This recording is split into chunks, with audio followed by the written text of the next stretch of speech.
Okay, I think we're up. We are up. And we are live. Sound seems to be looking good, or maybe it's a little low. Let me know how I sound to you guys right now. Um, but hopefully, sound is looking well. Hello, everyone. Thank you for joining my live stream. I really appreciate it, and this is going to be a fun one. So recently, I was able to um, be part of a crew for a documentary that's currently in the works. I can't really go much into the docs, so because it's still a work in progress. But I was given permission to, discuss sort of the setup, the lighting, and sort of how we and the framing of what we did. And today I'm going to sort of just go over that. Now, I sort of have a video that I just released this morning that has a more streamlined version of what I'm about to talk about today. So if you want to see sort of a streamline, definitely check that video out. It's out on my channel. It should be the most recent normal video. But today I sort of wanted to just sort of go over some of the things and sort of have more of an interaction and also give you guys, an opportunity that we can sit and chat and talk about it. And if there's questions that you may have in regards to the setup and sort of how we made things work, this is the opportunity where you can give that, and hopefully I will do the best to answer. Again, anything revolving the project, I can't really talk about it. The only thing I can sort of talk about is sort of what the documentary is about. Um, and the documentary is essentially this is by this young lady who's a producer and also the director. Her name is Danielle Miller.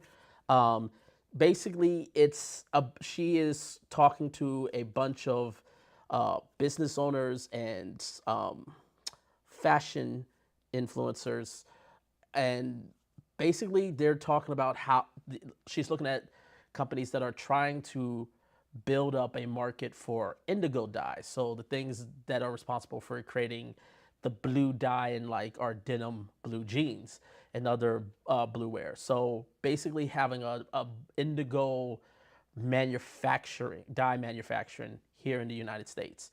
And it sort of goes into their story. So the social media is Dye Trying. That's in DYE Trying. You can look up her Instagram as well as she's also on Facebook. So if you want to check it out, see if it's interesting. Maybe if you can want to try to find a way to support Danielle, those are some Instagram. And I probably will try post this video to put in a comment where you could follow her and see what ups. But big thank you to Danielle, and also the DP, who his name is Benjamin Carolyn. He was all the lighting, the setup was pretty his. I basically was just the tool to help him execute it as swing. But I'm always, if you're new to my channel, I love talking about the art of filmmaking, the art of getting the shot, and that's really what my channel is about. Gear is a part of it, yes, and the love of tech has come through, but also just the art of creating something wonderful. That's where we are here. So again, hopefully if I haven't heard any complaints, so I'm assuming that we are good in terms of sound. So I'm going to go right ahead and get started. So I'm gonna cut to DaVinci Resolve. So I was happy to and honored to get these two a couple samples frames of what we did. So these are some of the frames that we shot, and this was basically the final looks. So we had a two-shot. This one was two shots, so two cameras, just in terms of the camera setup. We shot these on the A camera, or the wide was shot on a Sony FX9, and then the close-up was actually shot on the Sony FX3. And both of these cameras were fitted with Angenieux Cinezoom lenses, which I gotta say the look of the lenses are just absolutely gorgeous. And then this is sort of the second sort of setup that we had here, which is this was basically the first interview that we did, which was this setup. So I'll go sort of into this, but um, like I said, give a shout out to Daniel and Benjamin. Uh, sorry, they really killed it on this, especially Benjamin in terms of DP and lighting setup. The work is great. Um, so also, I guess this would be a good time to sort of show, but this is actually I've been testing out. If you saw my last live stream, if you were here part of the last live stream, I essentially have been dabbling in DRTs, and I showed off Open DRT, but I also hinted that I was working with um, trying to look at another DRT, which was JP 2499. But I wasn't ready to really dive into it. So, but now I have it. Um, really, I've just been these looks are basically two notes. Technically, they're three because we have to do a CST color space transform into DaVinci Wide Gamut, but but this is basically just JP 2499, and then I am using essentially just the film stock CineStill 800T and the Kodak 2383 film print from in Dehancer, and then I've just dialed it back. But those are literally all I've done to these shots, and like, look how maybe it's just me, but I would love to know what you guys think. This looks awesome, in my opinion. These look amazing, like out of the gate, looking fantastic. So, but let's go sort of into uh, frame composition. So, and I'll go sort of, I guess, move myself out for a bit so you guys can take a look at it. Um, as you guys can sort of see here, what's this is sort of, I guess, the wide. This is sort of basically a stash frame. Um, the main thing I want to highlight is sort of the level of depth that is in this single frame, and I think one of the things is like everything is independent on the project you're working on and independent on the story you're telling. Um, but when we're doing, especially doing docs and doing something, storytelling, part of storytelling also for me personally is bringing and sort of inviting people into the world you bring in. I think of Andor, what Tony Gilroy and his crew did, for inviting you into this world. What Ryan Coogler did with Sinners and sort of bring you into that world before all hell broke loose in the movie. If you haven't seen Sinners, you need to see Sinners. But the point I'm trying to get is that part of storytelling is inviting you in the world, and having frames up really helps with that. So, I mean, first things first is the depth of this. Obviously, we're shooting on full frame, so that definitely helps. But you've got things up front here with this L-shaped measurements in this pad right here. You have things on the floor. You got, I'm sorry, clothing on the floor. You got this sort of workstation back here. You've got plants over here hanging up. The setup it's full, but it's not busy. There isn't anything that distracts them. Now, the lighting has a lot to do with that, and we'll get to the lighting in just a second. But you can see that there's just so much dimension in this one shot that it's great. And the other thing is it's like just the line. So you got like this line going here, this line of this table. You got a little bit of a line with this plant here, line here. one of the things that we we we talk about a lot in, with film is that you want to try to find ways to generate lines of focus. Where do you want your eyes to guide? Where do you want your viewers' eyes to guide to? For sit down interviews for a doc like this, you typically want to have the eyes focus on your subject and even towards the eyes, so you can focus on them. So that's where so with the lines, that's incredibly important.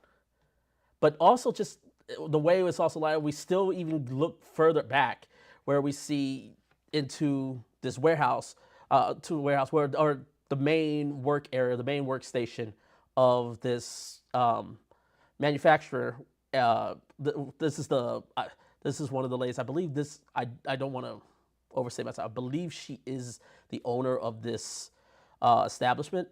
So, but I don't want to be sure, but I believe she is the owner of this establishment, and that back there is the main workstation. So, but what makes this great is the fact that you can still look into it. So there's just this. You got things in the foreground, you got things in the background. So creating this really three-dimensional space, being able to create depth and find ways to create depth. That's again, the beauty about filmmaking is that there's all different viewpoints to look at it. But for me, every time I go out on a shoot, unless there's a specific thing that the director wants, I try to find a way to create dimensions, or if there's a focal point of the storyline, or where I'm really trying to focus either on a subject, or I'm trying to focus where other sides is. But I'm trying to create depth, and because again, I'm trying to bring the audience into the world, and the way to bring the audience to the world is just to see the world. So that's in terms of composition. This is absolutely great, and this is even more true with this shot. With this shot, this is absolutely this is one of my this is one of the favorite this is my favorite shot that we did that day, because again, look at what you see. You got these clothes right up here, it's out of focus in the foreground. Then you get trail off to the background. You got this table. Again, it's the scene is filled, but it isn't busy. Uh, there's not dead weight in this. There's not dead weight in this scene. And again, there's line. Still got different focal lines here. You got the line of the table again. Going here, you got the line of the curtains. There's line of focus all over this shot, and it's all like going towards our subject. And again, as I mentioned, lighting has a lot of help to that, and we're about to get right to that. But I just wanted to just point out is like this is a repeated thing. It's just like the other thing, especially with this shot, that I really want to point out is the break, how the colors break up. As you all know, most people know it as the orange and teal. And even if I was to, let me get out of this real quick. Let me disable my look, and I'll just do the DRT. So I'm going to take off Dehancer for a second, so you can see what it looks like without the DRT. But even without the look that I built for this, you can see like she's very warm because her the highlight we using, we have a bleach muslin, so it warms it up. And that's her eyeline, so it warms up her skin. But it's like, so you got a warm tone with her, but then you got all these blues, and I think that's, I guess, one of the also benefits that this doc is about indigo blue dye. It does create a great contrast for these shots. But it's, I mean, even here where we have the lovely lady here, she's got this blue dress. She's got this blue dress on. There's contrast there. You got like an orange. I think this is an orange scarf, but orange article clothes. But you got blue here too, and then you even have green. You got green over here off of the distance. There's red. There's like a red bookshelf. There's so much color breaking up. And as you know, I mentioned at the beginning, this has something to do. This this is all again project based. I mean, if you're working on something that's really supposed to be dark and moody, or maybe it's sort of like to be a really bleach, a very like bleach bypass, so very low sat look. You know, obviously this thing, but one of the things that the point I'm trying to make is that one of the ways you can break up your image, or you can really create a dynamic image, as we see here, is breaking up is using color and using the different parts of the color wheel. So as most of y'all, so if the color wheel, obviously, you know, yellow is opposite of blue, red is opposite of cyan, green is opposite of magenta. So when you're able to use colors that are in the opposite of warm quadrant and cool quadrants, or using colors that are opposite, it does create a dynamic contrast. Now, obviously, there's also there's movies and stuff that also use a lot of monotone looks. But even then, there's different shades of if even with a monotone, or so where or colors that are sort of very common, they use lighting to sort of break that up. And I guess that's a good time to go into the lighting portion. So, trying to figure out.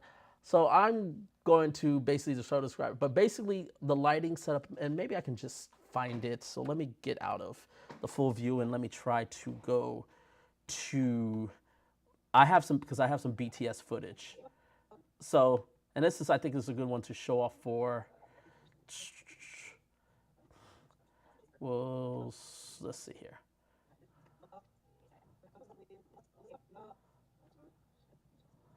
Yeah, we'll take this. I'm just trying to get some shots real quick here. And again, if you guys have any questions, definitely leave them in the chat. So we're gonna now it's gonna look wonky because I have the color grade on timeline, but I'll just quickly here, use this. There we go. So so let's go back. So as you guys can, so basically from this shot right here, you'll see we have our key light is off to this side right here, and chose this side because this is actually sort of the way the location was actually set up. This is actually a garage door, and it has windows on that side that pushes through. So there's light that kind of naturally fits in this scene, but even though we've completely blocked off that light because we want to have control of the light, and you typically, because you want to have control of the light, we blocked it out, but we still want to create that sense of sunlight coming out. So we have an Amaran 300C, and we're shooting that through this 6x6 grid, and then we've flagged off, and this is and the big thing is we flagged off the sides and even the bottom. So when we go back, and you'll see this so it's mostly coming onto her, but it isn't really spilling along the table, or it's coming into the background. So it makes what this, so it helps make her the focus point, because she's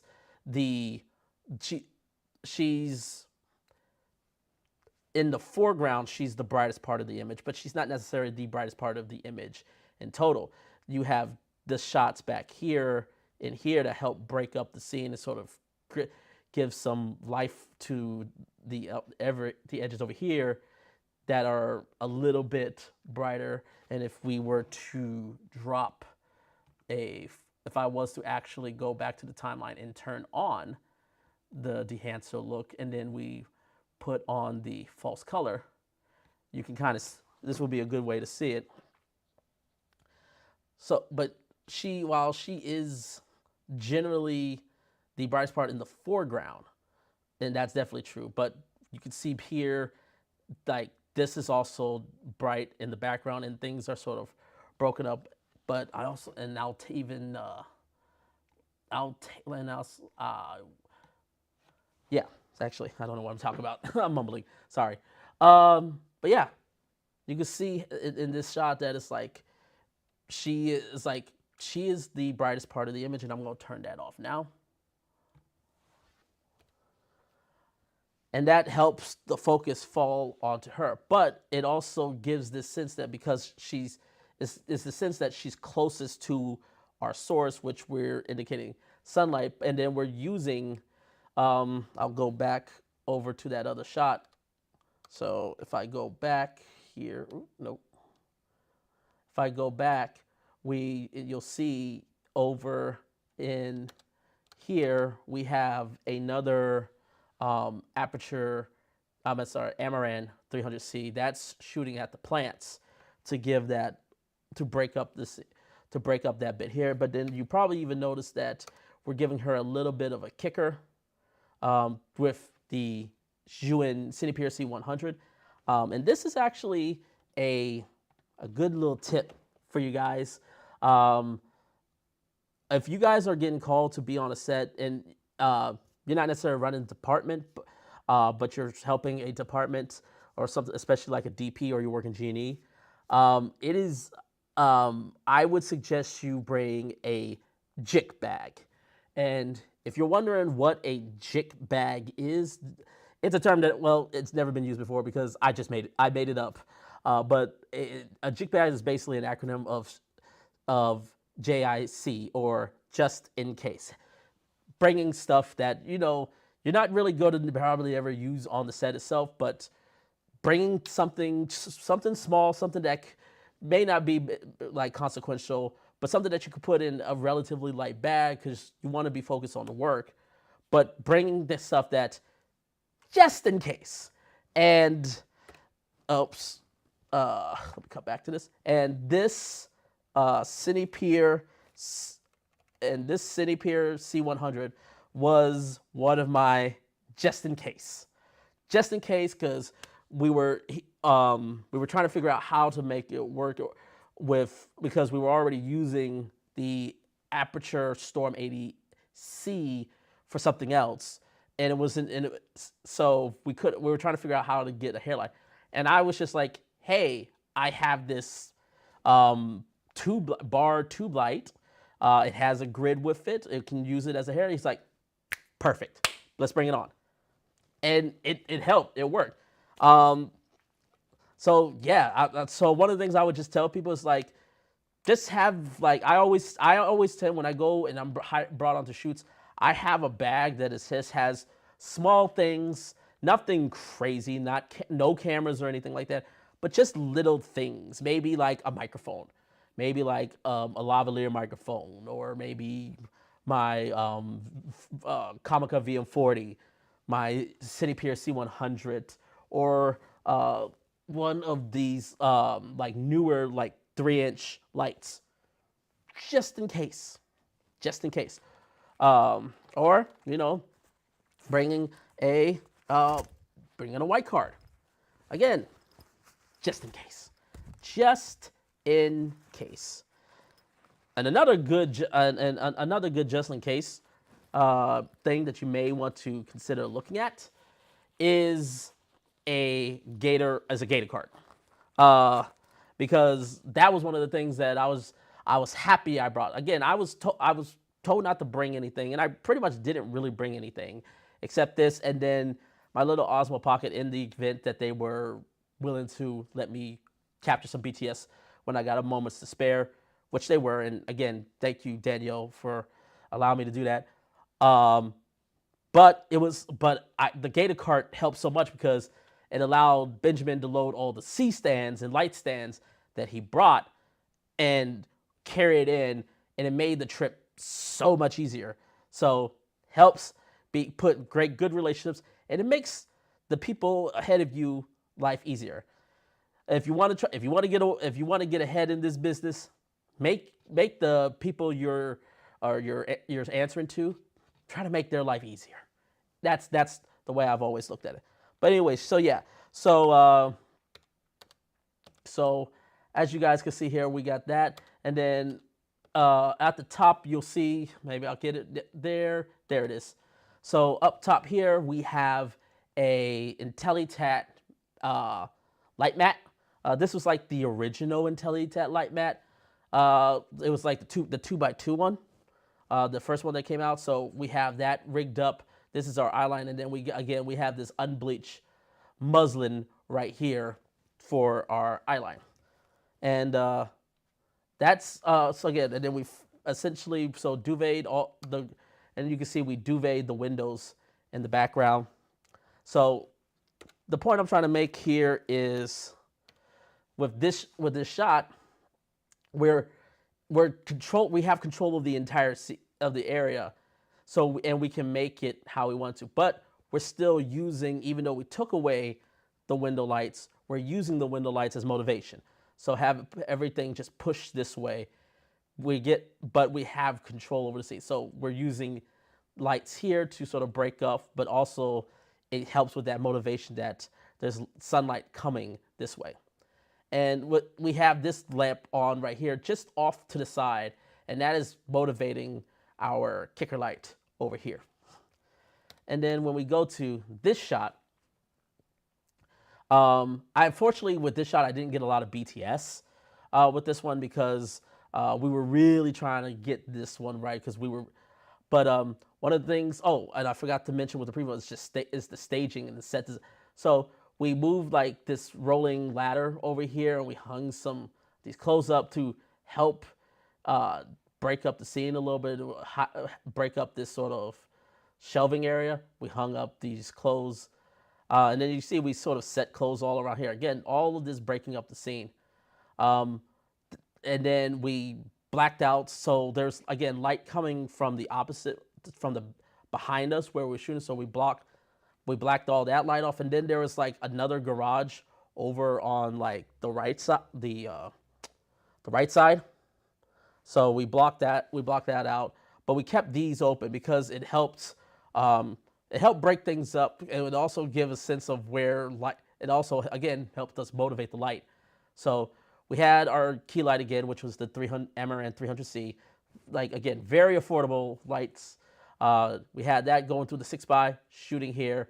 And as before, we had the IntelliTag light mat above as her eye light hanging here.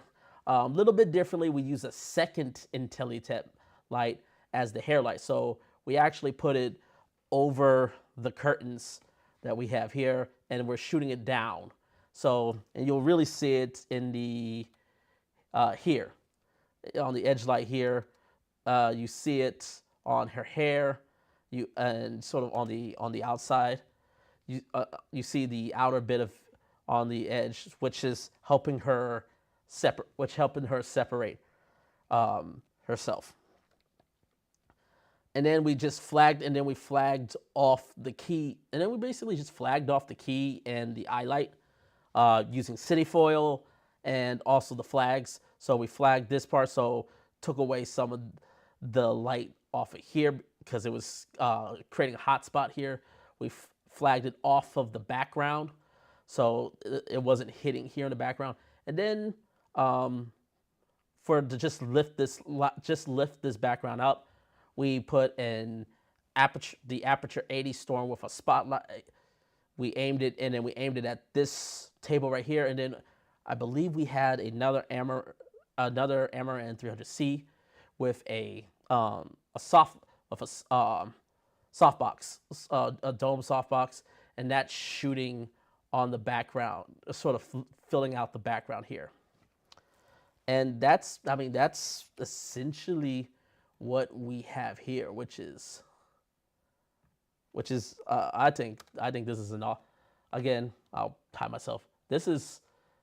I think this is one of those, like, in terms of like interview style setups, this is one of my favorite frames that I've been able to be a part to in terms of productions.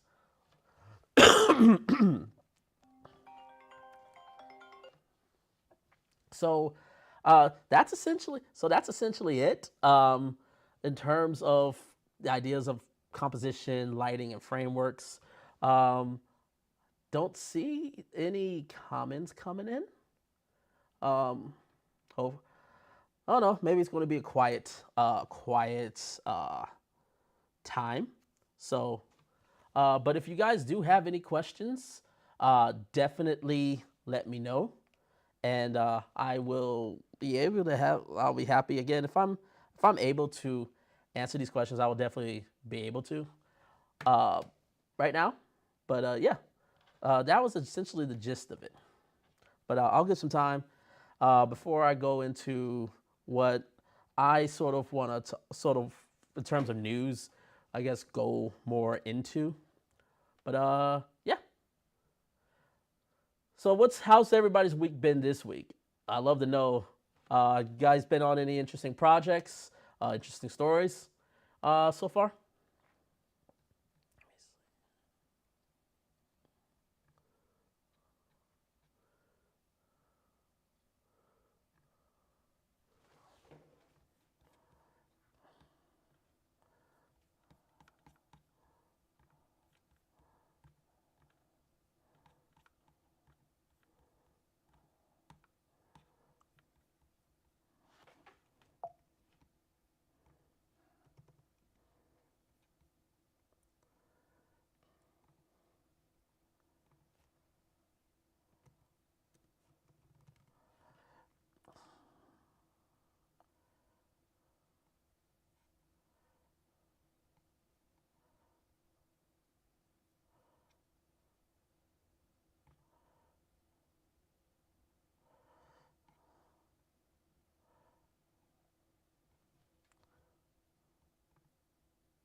Yeah, I guess it looks to be a quiet. It looks like to be a quiet Thursday.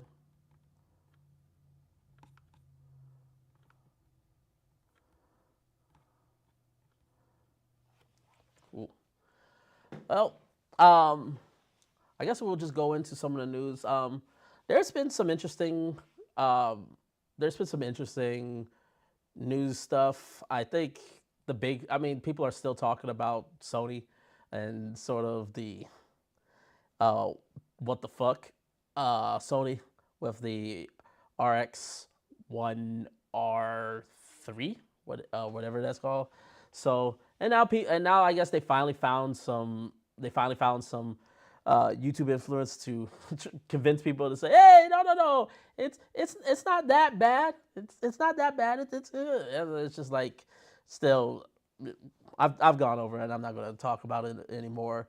Uh, but I will say, there's been a couple other announcements with lights. GVM started announcing, really announced the launch of their Rain series, which I'm really interested to get my hands on right now. But I do have it also. I do have a new GVM light that I'm actually looking and testing out right now. And once I got more of an idea and I put it on some sets, I'll definitely let you in on it. It is part of their AIO or their all-in-one series of lights. So tune in to the channel to find out about that. Last, but the one light or one company that I'll say that really caught my attention out of all of them is definitely Aputure with this announcement of the 400X. And I'm gonna be honest with you guys, I think this light is going to be so popular that it's going to be one of those lights that's going to be really hard to get. I already put my pre-order in, and I put it in the day of, and B&H is already showing saying it's back ordered, but it may not be ready yet, but we'll see. But yeah, This is a light that I think it has the potential to be one of the most popular and one of the most interesting lights in so long. Uh, it's using that new Blair technology that we've known from the 1200X, that I really enjoy. But it's much more smaller, it's much more compact, and as you're seeing here in the video, It's got that IP65 rating, which is great. So it's very weather resistant. Um, but that little setup right there, like just that setup with, uh, if I go back there real quick, but that setup um, with the actually maybe a better setup, like yeah, here, but just this setup right here, just the light and the Fresnel, this is going to be an awesome combo. And there's already Aputure came out and say this. Well, if I get mine in, I'm definitely going to test this out because I have my Juin C500 and I also have this new light again from GVN that I'll show up and I'll compare the output. But this light is shown to not only be brighter than the Aputure 300X, which it's expected it's a 400 watt, but it's shown that even with this Fresnel that's optimally designed for it, it is even more powerful than the 600X in spot mode, and even potentially more powerful, or at least on par with the 600X when it's in flood. And that's the 600X using its Fresnel, which is insane to say at least, because again, it's so compact. It's so compact, and then the other thing is the high SSI rating, which if you don't understand, the SSI basically is a rating that's based on actual light sources. The one commonly we use are for tungsten, how much it matches tungsten and how much it matches sunlight. So it has extremely high SSI scores on both tungsten and daylight. And what that typically means is that it covers certain color parameters, particularly on skin, that doesn't get captured by a lot of LEDs that most people have. So having those high scores, again, I'm really excited to get my hands on it if I come in. As I think this is going to be, in terms of lighting, this is going to be one of the most popular lights. And I cannot wait to try this bad boy out.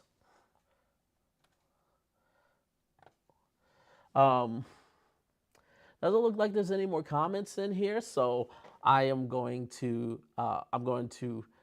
end the video here. But anybody that was watching, thank you guys for watching. But don't be scared. Next time, if you see here and you come by, come here, join, interact, engage, because that's one of the reasons why I do these live streams, is to engage with people. So let me know what you guys. But yeah, I'm gonna try to continue to do these live streams once a week. Whether if anybody shows up or not, I'm doing this for myself to try to make some consistencies, and hopefully these things will improve where I can. It's more engaging, and we can make this a lot more fun. But yeah, I'm gonna end it here. Thank you guys for joining me. I really do appreciate everybody who's come again, support the channel. Hopefully you learned something. And as always, until next time, take care, everyone.